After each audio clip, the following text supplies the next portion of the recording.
May I request everyone to be seated?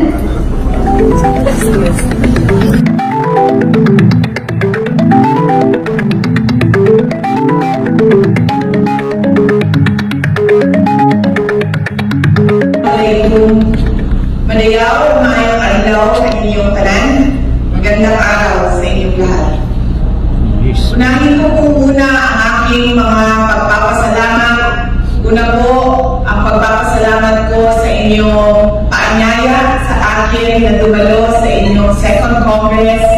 Dahil po sa inyong imbitasyon ay nabigyan ako ng pagkakataon na umuwi dito sa Davao at umuwi sa bahay namin. Dumating po ako kagabi na flight. Nandito kami mga 9-10 p.m. Tapos pag-uwi ko sa bahay, tinignan ko kaagad yung mga tanim, mga plants na na-collect ako simula nung pandemic. Di ba lahat tayo ng pandemic naging lalita, so meron po mga na-collect. Sa sabi ng Diyos, patay na yung karamihan. At yung mga photos naman, nagkabugol-bugol na sila, hindi na nila alam saan sila mapunta para na yung Motus Forest, yung likod. So maraming salamat kasi ako na nakauwi mo sa Davao City and in time for Kadeoan celebration.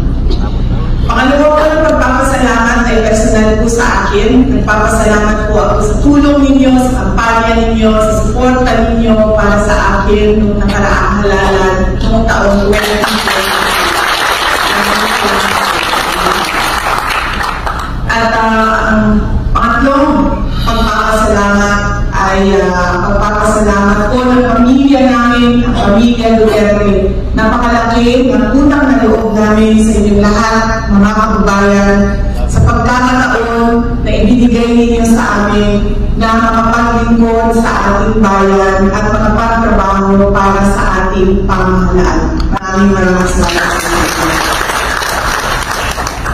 Kagabi po, nung pag-landing, kilala ko naman yung ibang nandiyan na sa airport. Ang una-una sinabi nila sa akin, "May Sarah, hindi na ka, umuwi na." Sabi ko, sabi nila, "Nasaan si Buloy for 10 minutes?" Tapos, sabi ko, sumagot ako, sabi ko, alam mo, unang-una siguro na tanongin natin kung nandito pa ba siya sa lupa o nandoon na siya sa langit. Kasi wala tayong mahanap na katawan. Kailangan natin ng physical body para natin masabi na nandito pa siya sa lupa at hindi siya lumipat na doon sa langit. Pero naawa din ako actually sa totoo lang sa kanila. Kasi karamihan ng mga members nila, wala na silang worship, wala nang misa. Dahil natatakot yung mga pastor na kapag mag-misa sila o magkaroon ng worship, ay i-raid sila, pupuntahan sila ng mga pulis in the implementation of search warrant. So takot sila at alam niyo sa atin sa mga Pilipino kung ano yung pananampalataya natin, yun ang pinakahawakan natin lagi, una-una sa buhay natin. So naaawa din ako dahil ganun yung nararamdaman ng marami sa kanila. Saan na kami papunta? When all our lives we have been worshiping in this church and ito yung pinag-aaralan namin na pananampalataya namin. So, ayun, ano lang yun, dahil sa politics. Pero mga kababayan, huwag po tayo magpadala sa ingay ng politika.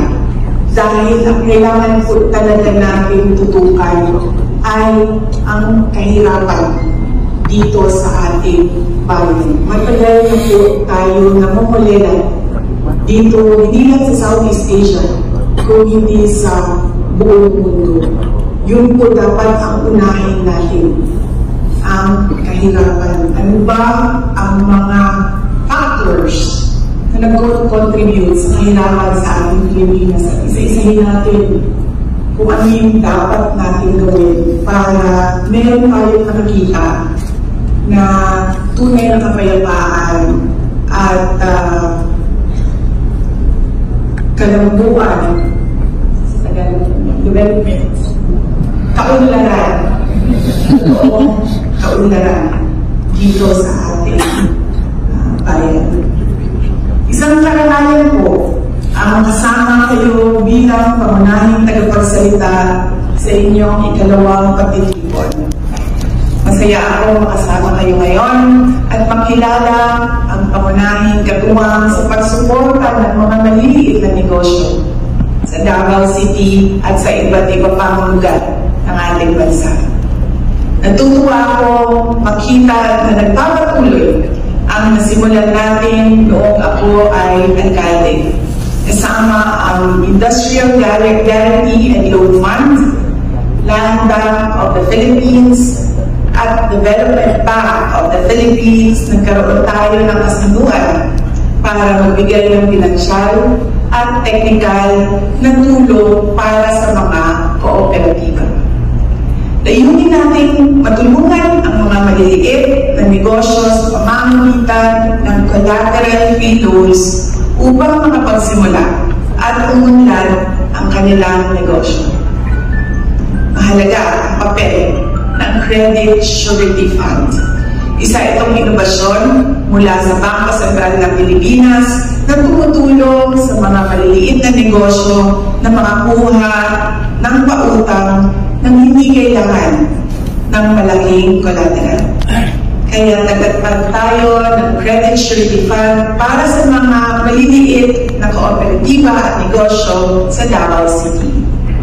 Dahil alam natin karamihan sa ating mga negosyo ay micro, small, at medium enterprises.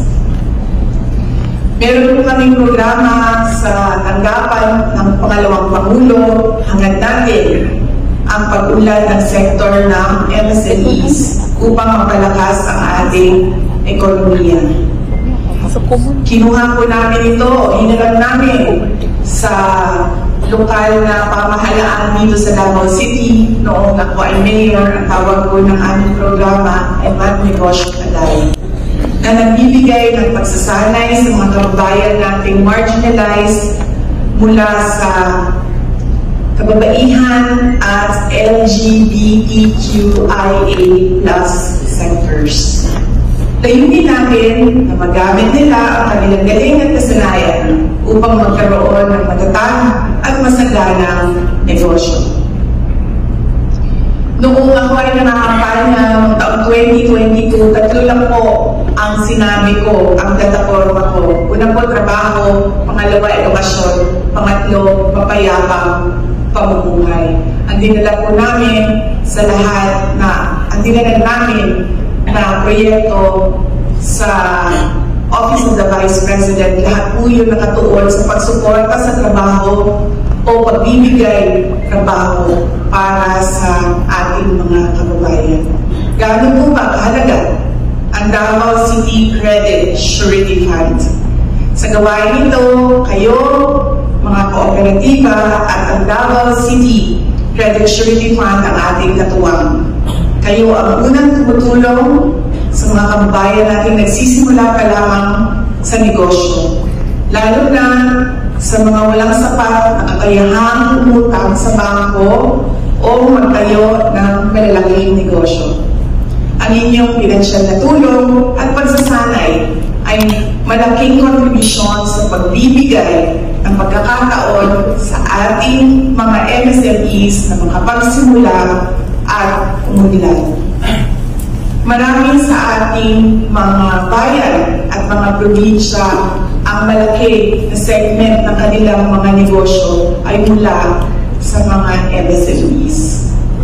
Kaya masaya ako na makita na ipinagpatuloy ninyo ang ating nasimulang bahagi ng ating misyon nung ako'y alkalde pa sa Davao. Hangad ko na maging mas matatag ang ating sistema at pagpapatakbo ninyo sa mga gawain para sa bayan. At sana ay mas marami pa kayo matulungan. Lalo na ngayon na marami din sa mga MSMEs ay hindi na nakarecover mula sa COVID-19, mula sa pagsasara nila at pagkalugi nila noong COVID-19 pandemic. Sikapin natin na ang ekonomiya natin ay hindi lamang umasa sa mga malalaking negosyo, kundi pati na rin sa iba't ibang sektor tulad ng agrikultura, MSMEs, turismo, edukasyon, kalusugan, at sining at kultura. Bilang mga Pilipino na may natataming kakayahan sa inobasyon, paggawa, sining at mga ideya, tiyak na magiging matatag ang lokal na ekonomiya natin kung magtutulungan ang mga kooperatiba sa pagbibigay ng kaalaman, pagturo at pagsasanay sa mga maliliit na negosyo. Marami tayong likas na yaman at mahuhusay na Pilipino. Wala na tayong argument about that. The Philippines is one of the most beautiful countries in the world. At ang dami-daming magagaling na Pilipino. Yun nga lang, dito sa atin, hindi ko alam kung ano nangyayari, pero paglabas natin lahat doon sa ibang bansa, magaling lahat ng mga Pilipino. In fact, sa dami ng mga nakausap ko ng mga opisyal ng foreign governments, lahat sila nagsasabi, umaasa sila sa workforce na mula sa Pilipinas dahil unang-unang masipag, tapos pangalawa, pinagkakatiwalaan nila ang mga Pilipino dahil sa integridad at mga values natin na dinadala doon sa ibang bansa. So, umunlad ng lokal na ekonomiya at buhay ng bawat Pilipino. Bukas po ang tanggapan ng pangalawang Pangulo na makipagtulungan sa inyo upang mas lalo nating mapagtibay ang mga maliliit na negosyo at kabuhayan ng mga Pilipino. Padayon pa na magbalikod padung sa pagkabot sa tinuod na kalinaw o kalabuan. Ang lahat ng ginagawa natin ay para sa Diyos, sa bayan, at sa bawat pamilya Pilipino. Syukran. Once again, the Vice President of the Republic of the Philippines, Honorable Sara C. Duterte. Thank you very much. We will now have our photo opportunity. First, we will be doing our crowd shot.